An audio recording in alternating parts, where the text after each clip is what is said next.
কেন দিন শেষে পরিবর্তন হবে না যদি না আপনারা যারা সামনে আছেন, আপনারা যারা দূর থেকে শুনছেন, কোনো বাবা তার মেয়েকে সাথে নিয়ে এসছেন এখানে, কোনো মা তার সন্তানকে সাথে নিয়ে এসছেন, আপনারা যারা দূর থেকে শুনছেন, আপনারা যতক্ষণ না পর্যন্ত আপনার নিজের দায়িত্ববোধ, আপনার নিজের দায়িত্বটা যতক্ষণ পর্যন্ত আপনারা কাঁধে তুলে নিচ্ছেন, ততক্ষণ পর্যন্ত এই দেশের পরিবর্তন সম্ভব নয়। আমার পুলিশ ভাইদের কাছে প্রশ্ন, আমার প্রশাসনের ভাইদের কাছে প্রশ্ন, আপনারাও জানতেন, আমরাও জানতাম, দীর্ঘ 1.5 দশকের বেশি সময় ধরে ভোট চুরি হচ্ছে। আপনারা কি দেখেছেন কোন প্রশাসনের ভাই এই ভোট চুরির প্রতিবাদে উনি চাকরি থেকে ইস্তফা দিয়েছেন? আপনারা দেখেছেন কাউকে? উনি পুলিশকে দেখেছেন উনি বলেছেন যে আমরা এই অবৈধ সরকারের অধীনে চাকরি করব না? ঠিক একইভাবে দোষ আমাদের উপরেও যায়। আমরা বিশ্ববিদ্যালয় পড়ুয়ারা, আমরাও একটি চাকরির জন্য অনেক বিশ্ববিদ্যালয় শিক্ষার্থীরা মুখ বুঝে চোখ বুঝে এই ফেসিবাদকে পেসিভলি মেনে নিয়েছিল।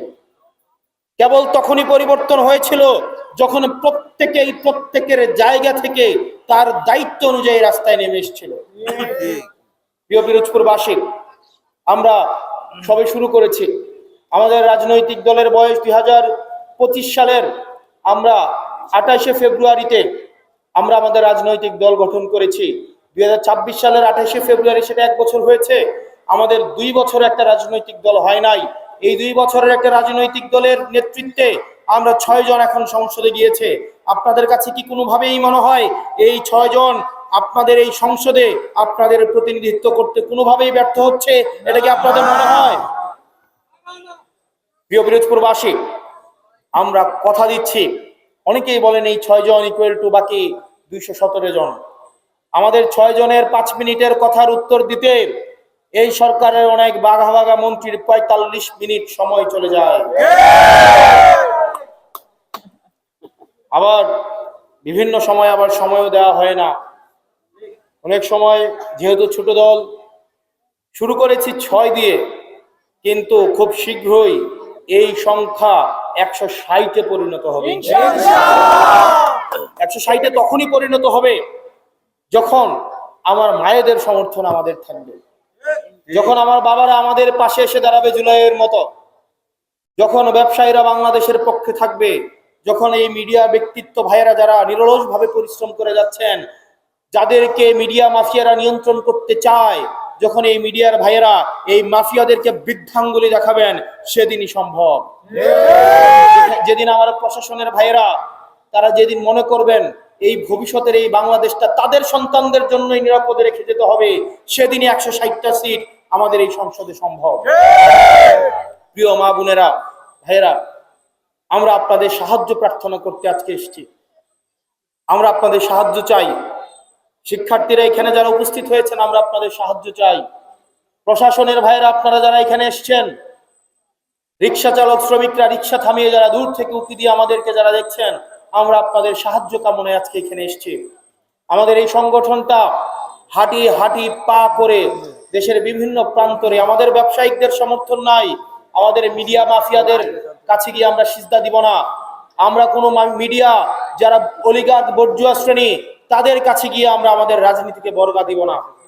আমরা চাই নির্বাচনে যেমন আমরা আপনাদের সহায়তায়, আপনারা যেভাবে নিজেরা এসে আমাদের নির্বাচনী কার্যক্রম পরিচালনা করেছেন, নিজেরা এসে পয়সা দিয়ে আমাদের লিফলেট ছাপিয়ে দিয়েছেন, আমাদের নির্বাচনী কার্যক্রমে খাবার বিতরণ করেছেন, কেন্দ্রে কেন্দ্রে এজেন্ট নিজ দায়িত্ব দিয়েছেন, ঠিক একইভাবে আমরা প্রত্যাশা করি আমাদের রাজনৈতিক দলটাকে আমাদের 500 উপজেলায়, প্রত্যেকটা ওয়ার্ডে, প্রত্যেকটা ইউনিয়নে আপনারা নিজ দায়িত্বে আমাদের সংগঠনটাকে গুছিয়ে দিবেন।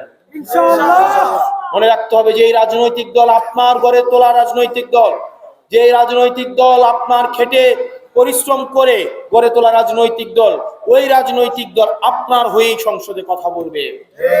আর যে রাজনৈতিক দল ব্যবসায়ীদের দ্বারা পরিচালিত, যে রাজনৈতিক দল বিদেশ থেকে পরিচালিত, সেই রাজনৈতিক দল জনগণের ভাষায়, জনগণের হয়ে, জনগণের পক্ষে কখনোই কথা বলবে না।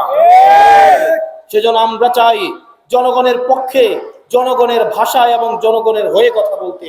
সেজন্য আমাদেরকে আপনারা সাহায্য করবেন।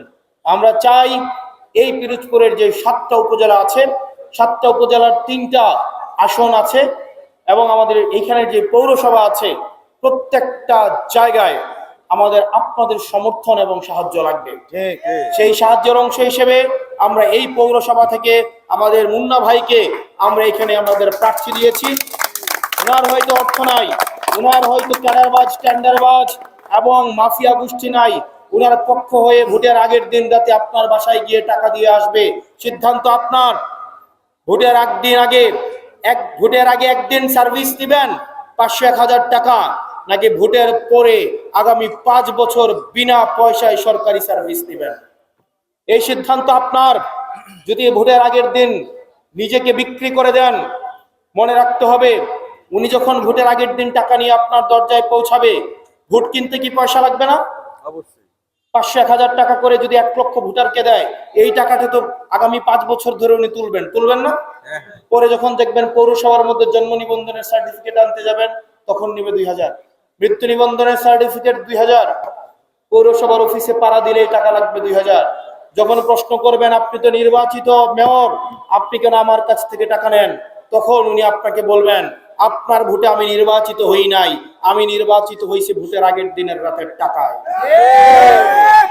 সিদ্ধান্ত আপনার। আপনি কি একদিন টাকা খেয়ে 5 বছর, একদিন আগে 1000 টাকা খাবেন আর 5 বছর ধরে এই টাকা পরিশোধ করবেন, নাকি ভোটের আগে ফ্রিতে ভোট দিবেন আর 5 বছর ফ্রিতে সার্ভিস নেবেন? এই সিদ্ধান্ত আপনার। আমরা চাই আমাদের যিনি প্রার্থী রয়েছেন উনি আপনাদের দরজায় দরজায় যাবে, ঘরে ঘরে যাবে। আপনাদের প্রত্যাশাই উনার নির্বাচনী ম্যানিফেস্টো, আপনাদের আকাঙ্ক্ষায় উনার নির্বাচনী ম্যানিফেস্টো, পিরোজপুরের সমস্যায় উনার নির্বাচনী ম্যানিফেস্টো, এবং এই নির্বাচনী ম্যানিফেস্টো আপনাদেরকে নিয়েই উনি বাস্তবায়ন করবেন। এবং সেজন্য যেটি প্রয়োজন সেটি হচ্ছে উনার হয়ে, উনি একজন মুন্না ভাই পিরোজপুরকে পরিবর্তন করতে পারবেন না, উনার হয়ে আপনাদেরকে কাজ করতে হবে।